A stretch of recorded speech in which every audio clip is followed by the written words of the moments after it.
Scene script. Have you ever wondered why pain exists, why we as human beings must endure it? It's a question that has echoed throughout time, a shared curiosity that transcends cultures, races, and generations. Pain in its many forms is a universal experience. It's a language that every one of us speaks fluently, yet none of us wishes to converse in. Physical pain, a twisted ankle, a throbbing headache, the sting of a burn. It's an immediate sensation, a blatant declaration of something amiss. But there's also emotional pain, the kind that isn't visible to the naked eye, yet can cut deeper and linger longer than any physical wound.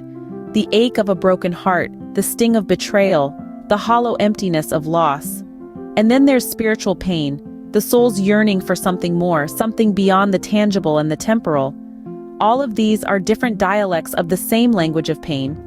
And how do we respond to this pain? Some of us grit our teeth and bear it, soldiering on in stoic silence. Others seek solace in distractions, in activities that numb or momentarily make us forget.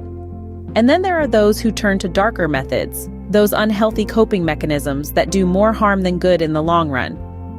But what if I told you there's another way? A way that doesn't just sweep the pain under the rug, but actually addresses it, confronts it, and ultimately transforms it. This method doesn't involve a magic pill or a secret mantra, but rather a higher power. The concept of giving your pain to God, of entrusting your suffering to someone who is not just capable of carrying it, but who actually wants to. Imagine that, a way to not just endure pain, but to use it, to grow from it, to take your deepest hurts and turn them into stepping stones towards a greater understanding, a deeper compassion, a more profound connection with life itself and with the divine. But what if there was a different way to deal with our pain? What if we could give it to someone else, someone who can carry it for us? Giving our pain to God. Sounds strange, doesn't it? But consider this for a moment. Let's take a journey through a few true stories of individuals who found solace and relief in their faith, who navigated their way through life's roughest storms by giving their pain to God. Imagine Sarah, a young woman battling a life-altering illness, one that has shaken her to her very core. Instead of succumbing to despair, she decides to give her pain to God. She prays, she meditates, she seeks solace in her faith. And what does she find? An incredible sense of peace, a tranquility that surpasses understanding. Her physical pain doesn't magically vanish, but she finds the strength to bear it, to live with it, and to continue cherishing life.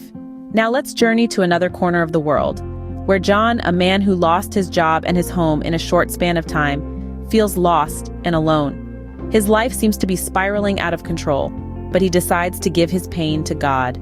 He finds comfort in prayer, in the belief that he is not alone, that there is a higher power watching over him. And he too experiences an inner peace, a calm amid the storm, that helps him keep going, keep striving, keep believing. And then there's Maya, a single mother struggling to provide for her children. She gives her pain to God, and she finds strength. She finds hope. She finds a way to keep going, to keep fighting for her children, and to keep believing in better days. These stories, and countless others like them, showcase the power of giving one's pain to God. It's not about denying the pain or escaping it. It's about finding a way to cope with it, to bear it, and to find peace and strength in the midst of it. These stories are but a few examples of how giving pain to God can provide a sense of relief and peace. You might be wondering, how does one give their pain to God? Is there a specific method or ritual? Well, the truth is, there's no one-size-fits-all approach. The ways of surrendering your pain to a higher power can be as varied and unique as we are. However, there are some common practices that many people find helpful. One of the most common ways is through prayer. This doesn't have to be a formal, recited prayer. It can be as simple as a heartfelt conversation, where you express your pain, your fears, and your hopes. It's about opening up, being vulnerable, and trusting that your words are not falling on deaf ears. You see, prayer isn't about asking God to take away your pain. It's about asking for the strength to endure it and the wisdom to understand it. Meditation is another powerful tool. It's a practice of quieting the mind, of focusing on the present moment, and letting go of our attachment to pain. It's about finding that inner peace, that quiet sanctuary within us where we can rest, heal, and find clarity. During meditation, visualize your pain as a physical object. See yourself handing it over to a loving, compassionate entity. Feel the weight lifting off your shoulders, the lightness that comes with release.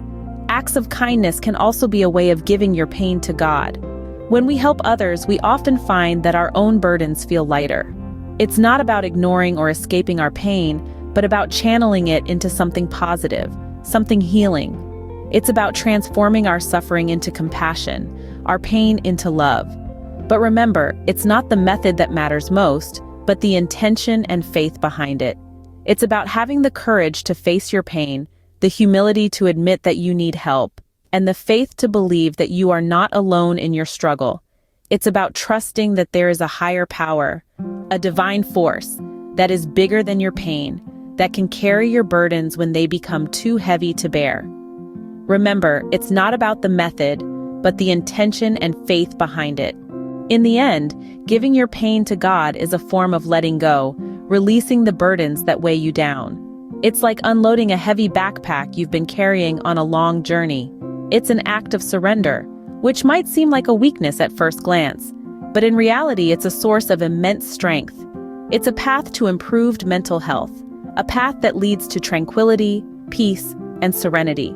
It's a door to a deeper connection with the divine, a connection that enriches your soul and uplifts your spirit. It's a way to experience the profound feeling of lightness, the freedom that comes when you unchain yourself from the shackles of pain.